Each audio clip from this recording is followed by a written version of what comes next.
I'm Kristin Kennedy, and I'm a 4th grade teacher here at Liberty Drive Elementary. And my name is Sarah Wood, and I also teach 4th grade at Liberty Drive Elementary. Here at Liberty Drive, we use several reports off of Schoolnet to help drive our instruction daily. Usually we give quarterly benchmarks in reading and math, and our coaches come together and pull our item analysis reports as well as our standards mastery report. And then we go through as a group and we will highlight students who are performing above grade level or below grade level for each standard as well as each question. And those are really helpful because it helps us look at what things we didn't teach well in the standard, what things we taught well in the standard, what we need to take time to go back and remediate, maybe things that we don't need to spend as much time on, but it's very helpful because it helps to kind of guide our instruction for the future, and it helps us look back at our instruction and we can find weaknesses there.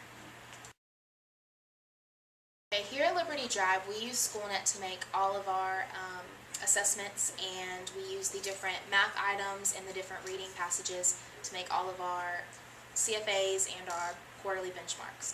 So luckily, when we finish those, our students bubble in their answers. We can turn them into our reading and math coach. They take them, fill them in, feed them through right away, and then we get the results right back instantly. They're sent to us. We can log into Schoolnet and see how our students did.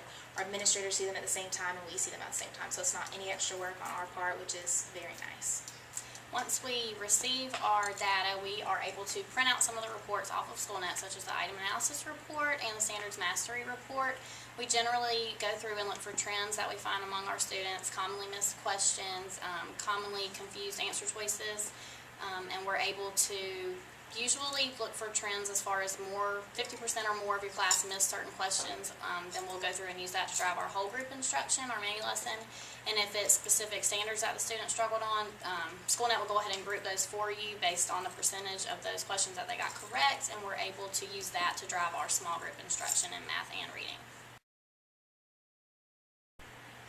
I also use the data that I get from Schoolnet to give it back to my students. I'm able to use the results from our quarterly benchmarks and from our CFAs, and it gives me an item analysis how they did, and we have data binders, and so I'm able to take the data from Schoolnet directly and then give it back to them, and they graph by standard how they did. And the good thing is it's kind of their own version of Schoolnet, or they get to use it.